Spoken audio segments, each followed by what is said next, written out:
José Peña. El otro ejemplo que quisiera mencionar de la conducta de los norteamericanos, que ya eso es harto conocido, es el caso del presidente de Haití que mencionó el compañero anteriormente.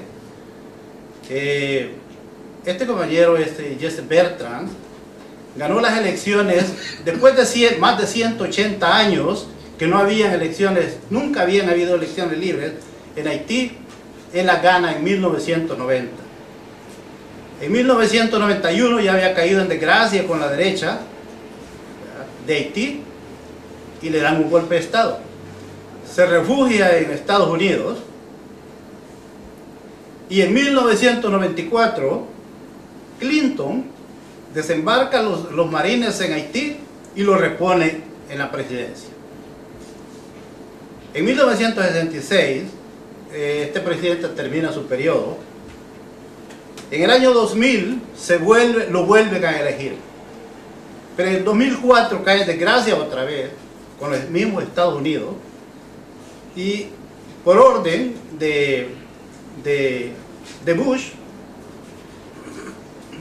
viene un comando especial de los Estados Unidos, lo sacan de su casa en la madrugada y aparece en una república del centro de África, a 10.000 kilómetros de Haití.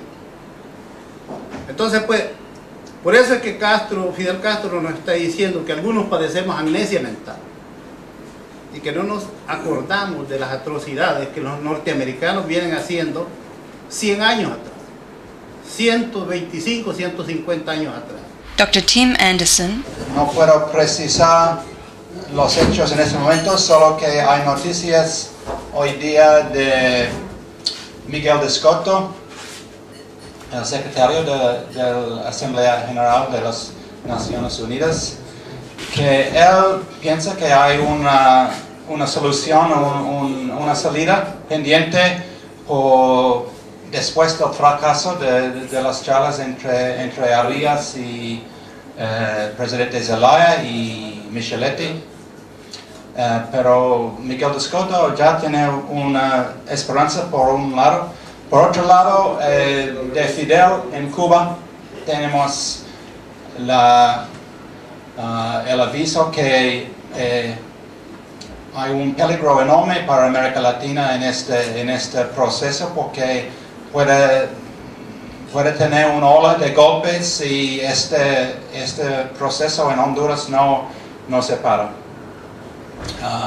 Y por Chávez, el presidente Chávez en Venezuela, que dice que el plan de Hillary Clinton, dando el beneficio de la duda a Clinton, que fue un error para empezar este proceso con Oscar Arias, porque está dando tiempo a los golpistas para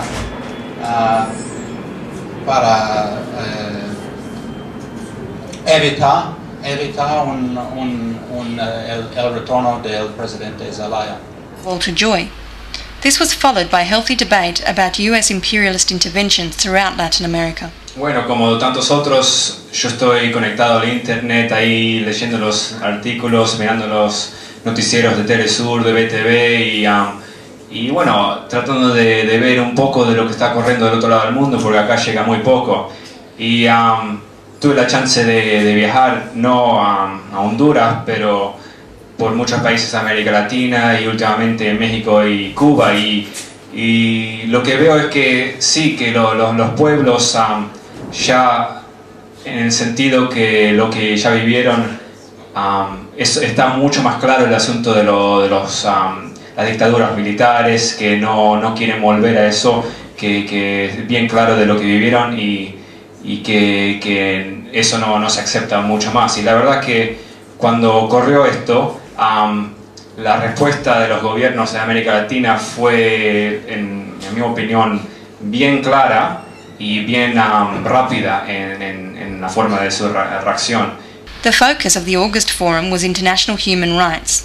The forum explored the situation of the 5 Cuban nationals incarcerated by the US government on false accusations of espionage and terrorism. Organizations across the globe have been calling for the immediate release of these 5 political prisoners: Ramón Labanino, Gerardo Hernández, Fernando González, Antonio Guerrero, and René González. The case of the Cuban Five was presented through video and explained by Sydney lawyer Adriana Navarro. Good evening everyone. Buenas tardes todos los asistentes a este muy importante foro social latinoamericano, y me corresponde a mí hacer la presentación sobre los temas legales de los 5 cubanos. I will be doing my presentation on the legal issues for the Cuban Five in Spanish. However, the presentation itself on the screen is in English, and we also have some documents to hand to those who speak English. We have copies of over here of the presentation. University of Sydney professor Dr. Tim Anderson. Mi segunda visita a Cuba fue en 2004, cuando hice este documental de la manifestación en contra de Bush en 2004. Y como pudiera ver en el documental, había carteles sobre los 5 en la Plaza de la Revolución, en casi cada esquina, hotel, evento, había los 5, los 5, los 5. Y con mis siguientes visitas en 2005, 2006, 2007, 2008, siempre los 5, en cada parte de Cuba. And New South Wales Secretary for the CFMEU, Andrew Ferguson. One political prisoner that I met in Colombia was Liliana Obando. Una de las prisioneras políticas fue Liliana Obando. Lily is a trade unionist in Colombia from the Peasant Workers Union. Es una sindicalista defensuagro en Colombia. She's very active in human rights and international solidarity work. Ustedes todos sabrán sobre ella, ha sido muy activa en las campañas y su trabajo solidario también. A resolution was passed and petitions were signed at the end of this meeting. The petitions condemned the situation and demanded the release of the Cuban Five. Una cosa más, tenemos otra carta aquí para enviar al presidente Barack Obama.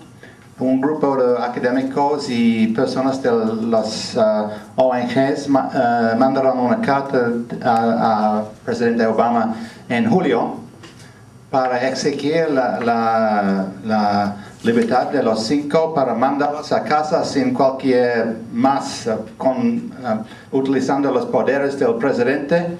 Bueno, ese es un recuerdo al presidente, porque no tenemos ninguna respuesta hasta ahora de la carta de julio. Tiene los nombres de varias personas, pero también tiene espacio al fin para cualquier persona que quiera suscribir o firmar esta carta. Está aquí para cualquier persona para poner su nombre, y vamos a enviarlo al presidente Obama. A previous forum on this topic was also held at the Latin American House. Buenas noches. Vamos a dar inicio al foro de esta noche. Este día el foro será dedicado a los 5 compañeros cubanos antiterroristas que están encarcelados injustamente en Estados Unidos. Los invito a todos a que seamos parte del foro, que ustedes son el foro, el panel presenta los puntos, y que entre todos demos aportes al panel, preguntemos y participemos. Esa es la idea del foro. Y el punto, como decía, es discutir y aprobar el apoyo y exigir la libertad de los 5 compañeros cubanos. The case of the Cuban Five was presented through video and explained by Sydney lawyer Adriana Navarro. Fue emitida el día 8 de junio del 2001 por cargos de conspiración para cometer espionaje y también actuar como agentes no registrados cubanos en territorio estadounidense. Gerardo Hernández, además de esos cargos de conspiración para cometer espionaje, fue también sentenciado por conspiración de asesinato. Eso se debía a la muerte de 4 pilotos que piloteaban 2 aviones de la organización paramilitar Hermanos al Rescate. En 1996 esos aviones fueron derribados ya que se encontraron en el espacio aéreo cubano. La defensa está aquí señalada Básicamente ellos declararon que monitoreaban las acciones de los grupos terroristas en Miami para evitar acciones terroristas en Cuba. Sus acciones nunca fueron dirigidas al gobierno norteamericano, no dañaron a nadie, no tenían armas tampoco. Mientras estaban en Estados Unidos no había ningún documento clasificado en su posesión, ni habían transmitido tampoco ningún documento clasificado a Cuba. Eso es un tema muy importante porque fue aceptado por la Fiscalía estadounidense. También argumentaron que su trabajo no era de espionaje como tal, sino que simplemente infiltrar a estos grupos anti-Castro, anti-Cuba y evitar que siguieran con sus acciones terroristas. Joanne Kunyansky from the Committee for the Cuban Five. And I think that what Adriana just laid out, it can seem quite complicated, but it's really important for all of us to be familiar with the legal issues involved in this case so that we can explain them factually to other people. And there are many things that she raised that are important issues, not just for the Cuban Five, but for all working people around the world. For example, she went into the unfairness of the trial, the request for change of venue, the harsh treatment that they've received in prison, and also the way their rights were violated through illegal wiretapping, burglary of their homes. Now, all of these things are actually part of U.S. law. They were passed beginning under the Clinton administration, and then they were intensified after September 11th. And they're also part of Australian law, but they violate the Constitution, and many, many people respond, with surprise and also concern, that the police have these powers. And I want to say that they have these powers in Australia as well, and it's something that we can win people to protest this. For example, I spoke before the delegates of the Construction, Forestry, Mining and Energy Workers Union. They face conditions under the Australian Building and Construction Commission where they're basically denied all of their democratic rights and treated as if they're terrorists. And these construction workers empathized with the Cuban Five and felt that they deserved their support. And we can explain these issues in a way that everyone can understand, and we can win broader and broader support. August also heralded a great coming together of the Latin American and Australian community through a solidarity celebration. The Latin American Fiesta was a successful event because of the close collaboration, camaraderie, and hard work of all involved. It was a celebration of Latin American culture and included traditional Cuban music by Armandito y su Trovazón,